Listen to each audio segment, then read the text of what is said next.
കേരളം രൂപം കൊണ്ടതിന് ശേഷം ഇവിടുത്തെ ആരോഗ്യ രംഗത്ത് ഇത്രയധികം അനിശ്ചിതാവസ്ഥ ഉരുത്തിരിഞ്ഞ ഒരു വർഷവുമുണ്ട് എന്ന് എനിക്ക് തോന്നുന്നില്ല. ഈ കഴിഞ്ഞ ധനവർഷത്തിൻ്റെ ആദ്യം മുതൽ മുഴുവൻ കാലഘട്ടത്തിലും ഇതുപോലെ അനിശ്ചിതാവസ്ഥയെയും ഇല്ലായ്മയും നൃത്തമാടിക്കൊണ്ടിരിക്കുകയായിരുന്നു ഈ ആരോഗ്യരംഗത്ത്.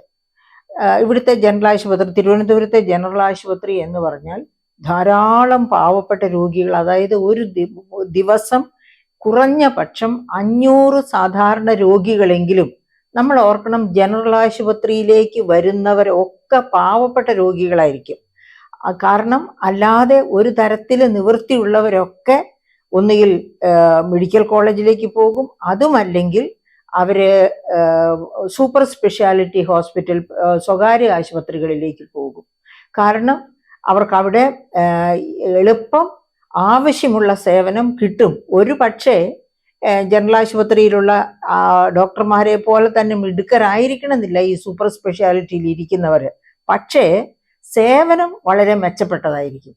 അങ്ങനെയുള്ള കാരണങ്ങൾ കൊണ്ട് തന്നെ ധാരാളം പേർ അവിടെ പോകും. അതായത് സാമ്പത്തിക ശേഷിയുള്ളവർ മെഡിക്കൽ കോളേജിലേക്കോ അല്ലെങ്കിൽ പിന്നെ ഈ പറയപ്പെട്ട സ്വകാര്യ അല്ലെങ്കിൽ മൾട്ടി സ്പെഷ്യാലിറ്റി ഹോസ്പിറ്റൽസിലേക്കോ പോകും. മറിച്ച് പാവങ്ങളാണ് ജനറൽ ആശുപത്രിയിൽ എത്തുക.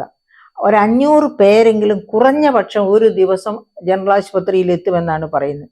അങ്ങനെയുള്ള ആശുപത്രിയിൽ സാധാരണക്കാർക്ക് വേണ്ടി കൊടുക്കേണ്ട സർവ്വസാധാരണമായ മരുന്നുകൾ പോലും ലഭ്യമല്ലാതായിട്ട് വളരെ നാളുകളായി.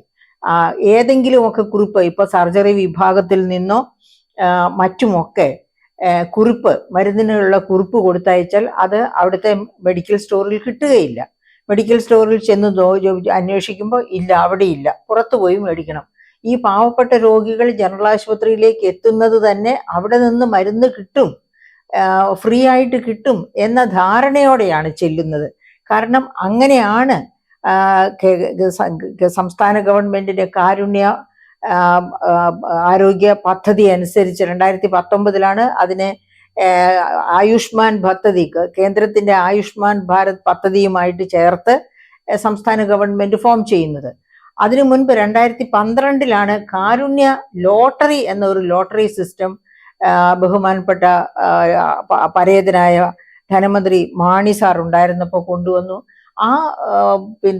കാരുണ്യ ലോട്ടറിയുടെ ഉദ്ദേശം തന്നെ വളരെ പ്രധാനപ്പെട്ട 5 രോഗങ്ങൾ, അതായത് വലിയ ചെലവ് വരുന്ന 5 രോഗങ്ങൾ ഏതൊക്കെയാണ്? ഹൃദയവുമായി ബന്ധപ്പെട്ട രോഗങ്ങൾ, കിഡ്നിയുമായി ബന്ധപ്പെട്ടത്, ലിവറുമായി ബന്ധപ്പെട്ടത്, അതുപോലെ തന്നെ ക്യാൻസർ പോലെയുള്ള രോഗങ്ങൾ, ഇങ്ങനെയുള്ള 5 പ്രധാനപ്പെട്ട രോഗങ്ങൾ. അത് സാധാരണ രീതിയിൽ ഒരു പാവപ്പെട്ട ആൾക്ക്, പൗരന് ചികിത്സിച്ച് ഭേദമാക്കുവാൻ ബുദ്ധിമുട്ട് വരും. അത്രയ്ക്കും ഭീമമായ ചെലവ് വേണ്ടി വരുന്ന തരത്തിലുള്ള മരുന്നുകൾക്ക് ഇൻഷുറൻസ് ലഭ്യമാക്കുക, അങ്ങനെ പാവങ്ങളെ രക്ഷിക്കുക. ആ ഉദ്ദേശത്തോടെയാണ് കാരുണ്യ ലോട്ടറി തുടങ്ങിയതും ആ ലോട്ടറിയിൽ നിന്നുള്ള വരുമാനം മുഴുവനും ഈ കാരുണ്യ മെഡിക്കൽ പദ്ധതിക്ക് വേണ്ടിയാണ് ചെലവഴിച്ചുകൊണ്ടിരുന്നത്. ആ പദ്ധതിയോട് കൂടി ചേർത്ത് ആയുഷ്മാൻ ഭാരത്, ഗവൺമെന്റ് ഓഫ് ഇന്ത്യയുടെ ചേർത്താണ് 2019 സംസ്ഥാന കാരുണ്യ ആരോഗ്യ പദ്ധതി കൊണ്ടുവരുന്നത്. ആരോഗ്യ വകുപ്പിന്റെ കീഴിൽ തന്നെയുള്ള സംസ്ഥാന ആരോഗ്യ ഏജൻസി, സ്റ്റേറ്റ് ഹെൽത്ത് ഏജൻസിയാണ് ഇതിന്റെ ചുമതല വഹിക്കേണ്ടത്, ഇതിന്റെ കാര്യങ്ങളൊക്കെ നോക്കി നടത്തേണ്ടത്. പക്ഷെ അവര് ഒരുപക്ഷെ 2019 അങ്ങനെ ഒരു ഏജൻസി തുടങ്ങിയതിന് ശേഷം ഇതുവരെയും കാര്യക്ഷമമായി പ്രവർത്തിച്ചിട്ടില്ല, സത്യസന്ധമായി പ്രവർത്തിച്ചിട്ടില്ല എന്ന് തന്നെ വേണം കരുതാൻ. കാരണം അതാണ് കണക്കുകൾ, CAGയുടെ കണക്കുകളും ഒക്കെ കാണിക്കുന്നത്. അപ്പൊ ഇപ്പോഴത്തെ ഒരു അവസ്ഥ നോക്കണേ. SAT ആശുപത്രി, അതായത് പ്രസവ ആശുപത്രി, ആ പ്രസവാശുപത്രിയിൽ തന്നെ ന്യൂ ബോൺ കുട്ടികൾ, അതുപോലെ പ്രസവം കഴിഞ്ഞ സ്ത്രീകൾ, അവർക്ക് വേണ്ട മരുന്നും ചികിത്സാ പദ്ധതികളും ഒക്കെ നടപ്പാക്കേണ്ടതാണ് SAT. അവിടെ പോലും ആരോഗ്യ പരിരക്ഷയ്ക്കുള്ള യാതൊരു സൗകര്യവും ഇപ്പോൾ ലഭ്യമല്ല. എന്ത് മരുന്ന് വേണമെങ്കിലും, എന്ത് സഹായം വേണമെങ്കിലും അതിനൊക്കെ അവിടുത്തെ മെഡിക്കൽ സ്റ്റോറിൽ മരുന്നില്ല, പുറത്തുപോയി വാങ്ങേണ്ട അവസ്ഥ. അവിടുത്തെ മെഡിക്കൽ സ്റ്റോറിൽ നിന്നാണെങ്കിലും പൈസ കൊടുത്ത് വാങ്ങണം, എങ്കിലും പോകട്ടെ. അത് അവിടെ നിന്ന് പോലും കിട്ടില്ലാത്ത അവസ്ഥ. കാരണം എന്താണ്, അവർക്ക് തന്നെ 12 ലക്ഷത്തോളം രൂപയാണ് കുടിശ്ശികയായിട്ട് ഗവൺമെന്റ് കൊടുക്കാനുള്ളത്. അപ്പൊ അങ്ങനെ പറയുമ്പോഴാണ് നമ്മൾ ഒരു കാര്യം ഓർക്കേണ്ടത്. ഈ കഴിഞ്ഞ വർഷം കാരുണ്യ ലോട്ടറിയിൽ നിന്ന് ഗവൺമെന്റ് ഓഫ് കേരള എത്ര കോടി രൂപ വരുമാനം സമാഹരിച്ചു നോക്കുക. 12,686.99 കോടി. 12,686.99 കോടി കഴിഞ്ഞ ധനവർഷം മാത്രം. ഇത് എവിടെ നിന്ന് കിട്ടിയ കണക്കാണെന്നല്ലേ? ഇത് budget in brief 2024-25 table A2 നിങ്ങൾക്ക് ആർക്ക് വേണമെങ്കിലും പരിശോധിക്കാം.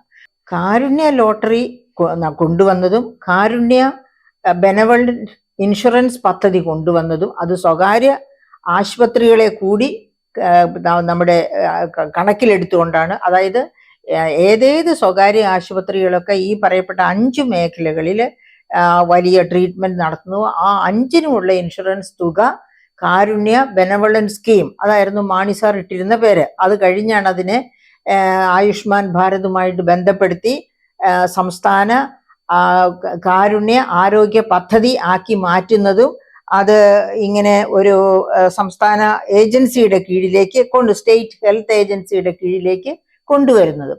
അതിനുശേഷം അങ്ങനെ കൊണ്ടുവന്നതിന് ശേഷം അതിനകത്ത് ക്രമമായ രീതിയിൽ കാര്യങ്ങൾ നടന്നിട്ടില്ല. അതുകൊണ്ട് എന്താണ് സംഭവിച്ചത് എന്നാണ് നാം നോക്കി കാണേണ്ടത്. അതായത് സ്വകാര്യ ആശുപത്രികൾ ഇതുമായിട്ട് ഈ കാരുണ്യ സ്കീമുമായിട്ട് ബന്ധപ്പെട്ട് സഹകരിച്ച് പ്രവർത്തിച്ചു കൊണ്ടിരുന്ന, ആർക്കു വേണ്ടിയാണ് സഹകരിച്ച് പ്രവർത്തിക്കുന്നത്? പാവപ്പെട്ട രോഗികൾക്ക് വേണ്ടി. അവർക്ക് ഈ വലിയ ചെലവ് വഹിക്കാൻ നിവൃത്തിയില്ല. അതുകൊണ്ട് അത്തരക്കാരെ പ്രൈവറ്റ് ഹോസ്പിറ്റൽസിലും അഡ്മിറ്റ് ചെയ്ത് ആ ചികിത്സകൾ നടത്തുക, എന്നിട്ട് ആ ഫണ്ട് ഇങ്ങനെ ഗവൺമെന്റിൽ നിന്ന് ക്ലെയിം ചെയ്യുക, അതായത് സ്റ്റേറ്റ് ഹെൽത്ത് ഏജൻസിയിൽ നിന്ന് ക്ലെയിം ചെയ്യുക. എത്ര കോടിയാണ് അവിടെ കുടിശ്ശിക കിടക്കുന്നതെന്ന് നോക്കുക. 1128 കോടി രൂപ എന്ന് വരെയാണ് ഫെബ്രുവരി 2023 വരെ. ഇത് ഞാൻ കണക്കുകൂട്ടി പറയുന്നതല്ല, കൺട്രോളർ ആൻഡ് ഓഡിറ്റർ ജനറൽ ഈ കഴിഞ്ഞ ഓഗസ്റ്റ് മാസത്തില് മേശപ്പുറത്ത് വെച്ച, അതായത് അസംബ്ലിയുടെ മേശപ്പുറത്തും വെച്ചിട്ടുണ്ട്, പൊതുജനങ്ങളുടെ മുൻപിലും വെച്ചിട്ടുണ്ട്. ആ റിപ്പോർട്ടിലാണ് പറഞ്ഞിരിക്കുന്നത് 1128 കോടി രൂപയാണ് സ്വകാര്യ ആശുപത്രികൾക്ക് 2023 ഈ റിപ്പോർട്ട് വരുന്ന വരെയുള്ള കാലഘട്ടത്തിലെ കൊടുക്കാനുള്ള കുടിശ്ശിക. അപ്പൊ അതുകൊണ്ട് എന്താ സംഭവിച്ചിരിക്കുന്നത്? ഈ പാവപ്പെട്ട രോഗികൾക്ക് എവിടെയും ചെല്ലാൻ, മെഡിക്കൽ കോളേജിൽ ചെന്നാൽ ഒരു സൗകര്യവുമില്ല. സ്വകാര്യ ആശുപത്രികൾ നടത്തിയാൽ അവർക്ക് ഫണ്ട് കിട്ടുന്നില്ല. അങ്ങനെ കുടിശ്ശിക കിടക്കുന്നത് കാരണം സ്വകാര്യ ആശുപത്രികളൊക്കെ ഈ കാരുണ്യ ബെനവലന്റ് സ്കീം, അതായത് കാരുണ്യ ആരോഗ്യ ഇൻഷുറൻസ് പദ്ധതിയിൽ നിന്ന് പിന്മാറുകയാണ്. അപ്പൊ ഈ 1128 കോടി രൂപയുടെ കാര്യം CAG മാത്രമല്ല പറഞ്ഞത്, ഇത് അസംബ്ലിയിൽ ചോദിച്ച ചോദ്യത്തിന് ഉത്തരമായിട്ട് അസംബ്ലിയിൽ കൊടുത്ത ഉത്തരമാണ്. 1128 കോടി രൂപ സർക്കാർ എന്താണ് ഇങ്ങനെ കൊടുക്കാൻ ഉണ്ട്, അത് ധനപ്രതിസന്ധി മൂലമാണ് കൊടുക്കാൻ പറ്റാത്തത്, കൊടുക്കാനുള്ള സൗകര്യങ്ങൾ നോക്കിക്കൊണ്ടിരിക്കുന്നു എന്നൊക്കെയാണ് അന്ന് പറഞ്ഞത്. അപ്പൊ CAG പറയുന്ന കാര്യങ്ങളും കൂടി നമുക്കൊന്ന് ശ്രദ്ധിച്ചു നോക്കാം. CAG എന്താണ് പറയുന്നത്? അതായത് 8,43,790 ക്ലെയിമുകളിൽ പണം കൊടുത്തിട്ടില്ല. അതായത് 42 ലക്ഷത്തോളം പാവപ്പെട്ട നിർധനരായ രോഗികളാണ് ഈ കാരുണ്യ ആരോഗ്യ പദ്ധതിയിൽ രജിസ്റ്റർ ചെയ്തിട്ടുള്ളത്.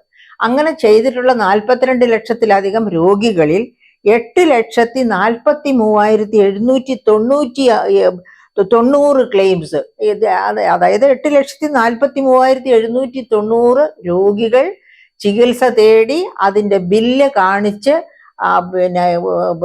റിക്വസ്റ്റ് നടത്തി. പക്ഷെ ആ ക്ലെയിമുകളൊന്നും ഇതുവരെയും നൽകിയിട്ടില്ല. അതാണ് CAG കണ്ടെത്തിയിരിക്കുന്നത്. CAG കണ്ടെത്തിയ മറ്റു പല കാര്യങ്ങളും ഉണ്ട്. 980, അതായത് ഈ പറയപ്പെട്ടവർക്ക് ഇത്രയും ക്ലെയിംസ്, അതായത് 8 ലക്ഷത്തിലധികം ക്ലെയിംസിന് പണം കൊടുത്തില്ല എന്ന് പറഞ്ഞു. അത്രയും ക്ലെയിംസ് ആവശ്യപ്പെട്ടിരിക്കുന്ന തുക എത്രയാണ്? അതും CAG കണക്കുകൂട്ടി പറയുന്നു, 985 കോടി. അപ്പൊ ഞാൻ നേരത്തെ പറഞ്ഞ നിങ്ങളുടെ മുൻപിൽ വെച്ച ഒരു കണക്കുണ്ട്. 12,686.99 കോടി രൂപയാണ് ഈ ഒറ്റ ധനവർഷം കാരുണ്യ ലോട്ടറിയിൽ നിന്ന് തന്നെ സർക്കാരിന് കിട്ടിയിരിക്കുന്നത്. അങ്ങനെ കിട്ടിയിട്ടാണ് ഈ 985 കോടി ഇത് പാവങ്ങൾക്കുള്ള സ്കീം ആണ് എന്ന് എപ്പോഴും പറഞ്ഞുകൊണ്ടിരിക്കുന്ന ഗവൺമെന്റാണ് ഈ 985 കോടി കൊടുക്കാൻ തയ്യാറാകാത്തത്. അത് മാത്രവുമാണോ? ഇനി അവിടെയുള്ള അഴിമതി എങ്ങനെയാണെന്ന് നോക്കാം നമുക്ക്. അതായത് 966 പേർ മരിച്ചുപോയി. ക്ലെയിം ചെയ്തിട്ടുള്ളതിൽ 966 പേർ മരിച്ചുപോയി എന്ന് സോഫ്റ്റ്വെയറിൽ കാണിക്കുന്നു. പക്ഷേ അവർക്ക് വേണ്ടി, അതായത് സോഫ്റ്റ്വെയറിൽ 966 പേർ മരിച്ചുപോയി എന്ന് കാണിച്ചിരിക്കുന്നു. അതേ സമയത്ത് അവർക്ക് 2.5 കോടി രൂപ അവരുടെ ചികിത്സാ ചെലവിന് വേണ്ടി ചെലവഴിച്ചിരിക്കുന്നു. ഓൾറെഡി മരിച്ചുപോയവരാണ്. അപ്പൊ ആരുടെ പോക്കറ്റിൽ പോയി ഈ 2.5 കോടി രൂപ അന്വേഷിക്കേണ്ടതല്ലേ? ഇനി അതുപോലെ തന്നെ ഒരേ ദിവസം ഒരേ രോഗി വ്യത്യസ്ത ആശുപത്രികളിൽ ചികിത്സയിലായിരുന്നു എന്ന് കാണിച്ച് രേഖകൾ നൽകി പണം പറ്റിയിരിക്കുന്നു. രണ്ടാമത്തെ അഴിമതിയുടെ ഒരു രൂപം. അപ്പൊ ഇങ്ങനെ, അതായത് ഇത് നമ്മൾ ഓർക്കേണ്ടത്, സർക്കാർ കടുത്ത ധനപ്രതിസന്ധിയിലായിരിക്കുന്നു. 12,688 കോടി കിട്ടിയിട്ടും ഈ 985 കോടി കൊടുക്കാൻ പറ്റാത്തത്ര, അതായത് ആ കിട്ടിയ തുക മുഴുവനും വകമാറ്റി ചെലവഴിച്ച മെഡിക്കൽ കോളേജുകളൊക്കെ മെഡിക്കൽ സ്റ്റോറുകളിൽ എന്നല്ല, സർജറി ഏരിയകളിലോ ലാബുകളിലോ എവിടെയും മരുന്നോ ഉപകരണങ്ങളോ ഒന്നുമില്ല. പീഡിയാട്രിക് വകുപ്പിൽ പോലും ഉപകരണങ്ങളോ മരുന്നോ ഇല്ല എന്ന് നമ്മൾ ചൂണ്ടിക്കാണിക്കാൻ, മെഡിക്കൽ കോളേജ് ചൂണ്ടിക്കാണിക്കാൻ തുടങ്ങിയിട്ട് വളരെ മാസങ്ങളായി. അത്തരം ഒരു കാലഘട്ടത്തിലാണ് ഇത്തരം തിരിമറികൾ ഈ സ്റ്റേറ്റ് ഹെൽത്ത് ഏജൻസി തന്നെ നടത്തുന്നത് എന്ന് വേണം നമ്മൾ മനസ്സിലാക്കാനായിട്ട്. അപ്പോൾ ഈ ഇങ്ങനെയുള്ള ഒരു സർക്കാരിന്റെ കാലഘട്ടത്തിൽ എങ്ങനെയാണ് സാധാരണക്കാരന് നീതി ഉറപ്പാക്കി കിട്ടുക? നമ്മൾ ഓർക്കണം, ഈ കാരുണ്യ ബെനവലൻസ് സ്കീം അനുസരിച്ച് ഈ 5 രോഗങ്ങൾക്ക്, അതുപോലെ 42 ലക്ഷം പേർക്ക് കേന്ദ്ര സംസ്ഥാന പദ്ധതികളുടെ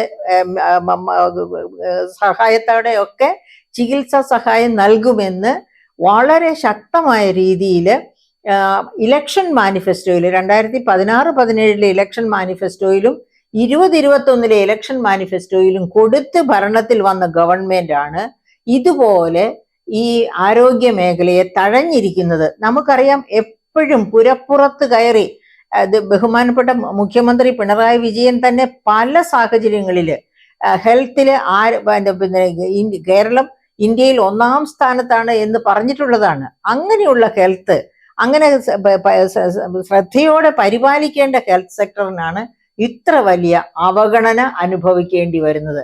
അങ്ങനെ അവഗണന അനുഭവിക്കുന്ന സമയത്ത് പോലും അവിടെ കെടുകാര്യസ്ഥതയും ധൂർത്തും അഴിമതിയും നടക്കുന്നു. അത് കണ്ടെത്താൻ ഗവൺമെന്റിന് കഴിഞ്ഞില്ല. എന്തുകൊണ്ടാണ്